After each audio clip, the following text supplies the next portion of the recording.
One பாட்டு சமையல். அதில் தக்காளி சாதம் பண்ண போகிறோம். அதுக்கு தேவையான பொருள் என்னன்னு பார்த்துக்கலாங்களா? ஒரே ஒரு பெரிய வெங்காயம், 3 தக்காளி, மீடியம் சைஸில் 3 தக்காளி, பச்சை மிளகா உங்கள் தேவைக்கு ஏற்ற மாதிரி போட்டுக்கோங்க. நான் வந்து ஒரு 2 மிளகா தான் போடுவேன், நாங்கள் காரம் கம்மியாக சாப்பிட்றதுனால. கொஞ்சம் புதினா இலை, ஒரு வேறு கொத்தமல்லி தலை, அதுக்கப்புறம் இஞ்சி பூண்டு விழுது, அரிசி. நம்ம நார்மலாக டெய்லி சாப்பாடு சமைப்போம் இல்லைங்களா, அந்த அரிசியில் இன்னைக்கு பண்ண போகிறோம். வாங்க அது எப்படி செய்யலான்னு பார்க்கலாமா? குக்கரில் 2 டேபிள் ஸ்பூன் ஆயில் விட்டுருக்கேன். நான் கடலை எண்ணெய் விட்டுருக்கேன். உங்களுக்கு எந்த எண்ணெய் வேணுமோ அதை விட்டுக்கலாம் விருப்பப்பட்ட அளவு. இப்போ பார்த்தீங்கன்னா ஒரே ஒரு பிரிஞ்சி இலை, ஒரு பட்டை, ஒரு கிராம்பு, ஒரு ஏலக்காய், ஒரு பாதி அளவு ஸ்டார். நிறைய கச்சன்னு போடக்கூடாது.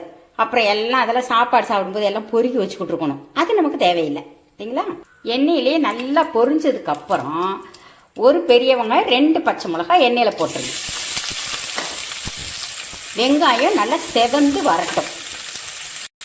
வெங்காயம் செவந்துருச்சு. இதுக்கப்புறம் நம்ம 1 டீஸ்பூன் இஞ்சி பூண்டு விழுது போட்டேன்னு தீயை வந்து நல்லா சிம்மில் வச்சுருங்க, இல்லைன்னா அடி பிடிக்கும். 1 செகண்ட் இஞ்சி பூண்டை வதக்கிட்டு இந்த கட் பண்ணி வச்ச தக்காளி, 3 தக்காளி, மீடியம் சைஸ் தக்காளி வதங்குற அளவுக்கு உப்பு போட்டுக்கலாம். கல் உப்பு போடுங்க.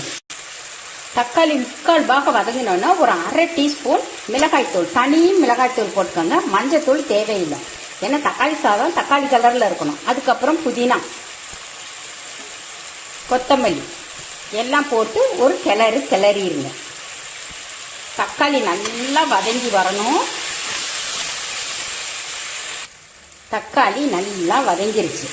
அந்த தக்காளின்றதே அடையாளம் தெரியாத மாதிரி நல்லா வதங்கிருச்சு. இப்போ நம்ம என்ன பண்ணலாம், இந்த ஆளாக்கெல்லாம் நான் அரிசி எடுத்தேன், ஒரு ஆளாக்கு அரிசி எடுத்தேன் நான். அதனால் இதில் வந்து 1க்கு 2.5, ஏன்னா இது வந்து சாப்பாட்டு அரிசி, அதனால 1க்கு 2.5. இப்போ 2 டம்ளர் தண்ணி ஊற்றிடலாம். உப்பு காரம் எல்லாம் செக் பண்ணிக்கோங்க. செக் பண்ணி பார்த்துட்டு இப்போ உப்பு இல்லை, காரம் இல்லைன்னா கூட இப்போ போட்டுக்கலாம்.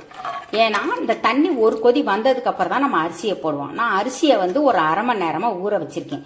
எந்த அரிசியாக இருந்தாலும் ஒரு 1/2 மணி நேரம் ஊற வச்சு போட்டிங்கன்னா நல்லா இருக்கும். இப்போ ஒரு கொதி வரட்டும்.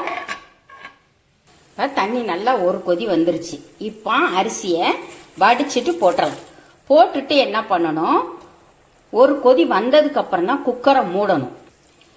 ஏன் அப்படி சொல்றேன்னா, இப்போ அப்படியே மூடிட்டீங்கன்னா இது திருப்பி இது வந்து கொதிச்சு ஸ்டீம் வெளியே வந்து விசில் வரக்குள்ள என்ன ஆகும், அடியில் பிடிக்கிறதுக்கு வாய்ப்பு இருக்கு. அதனால ஒரு கொதி வந்த உடனே அரிசியை லைட்டாக இப்படி ஒரு கிளறி விட்டுட்டு குக்கரை மூடி வைக்கணும். இப்போ ஒரு கொதி வந்துருச்சு இல்லைங்களா? இப்போ இந்த அரிசியை லைட்டாக ஒரு கிளறிட்டு குக்கரை மூடி ஒரு விசில் வந்ததுக்கு அப்புறம் தீயை சிம்மில் வச்சு ஒரு 5 நிமிஷம் கழிச்சு ஸ்டவ் ஆஃப் பண்ணிடுங்க. இப்போ ஒரு விசில் அடிச்சிருச்சு. தீயை சிம்மில் வச்சிடலாம், ஒரு 5 நிமிஷம் சிம்மிலே இருக்கட்டும். இப்போ நம்ம குக்கரை திறக்கலாம். ஸ்டீம் எல்லாம் போயிருச்சு, திறக்கலாம். அப்படி ஆவி அந்த பக்கம் போகிற மாதிரி தரங்க. Wow, super. பார்த்தீங்களா? இப்போ நம்ம என்ன பண்ணலாம், ஒரே 1 டீஸ்பூன் நெய், ரொம்ப விடாதீங்க, அப்புறம் திகட்டுற மாதிரி இருக்கும். அவ்வளோதாங்க. நம்ம என்ன பண்ணிடலாம், கொஞ்சமாக அப்படியே கொத்தமல்லி தலை மேலாப்புல போட்டு ஒரு அப்படியே கிளறிடலாம். பார்த்தீங்களா எப்படி இருக்குன்னு? எப்படி பளன்னு உதிரியாக இருக்கு இல்லைங்களா? அவ்வளோதாங்க. இப்போ 1 பாட் தக்காளி சாதம் ரெடி. இதே மாதிரி நீங்கள் ட்ரை பண்ணி பாருங்க. ஆனால் அரிசி எந்த அரிசி வைக்கிறீங்களோ அதுக்கு தகுந்தபடி தண்ணி வைங்க. சீரக சம்பாவா, பாஸ்மதி ரைஸா, இல்லை சாப்பாட்டு அரிசியா, இல்லை நார்மல் பச்சரிசியா, அது மாதிரி பார்த்துட்டு தண்ணி வைங்க.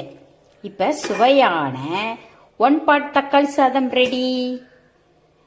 செஞ்சு பார்த்துட்டு கமெண்ட்ஸில் போய் எழுதுங்க. தேங்க்யூ.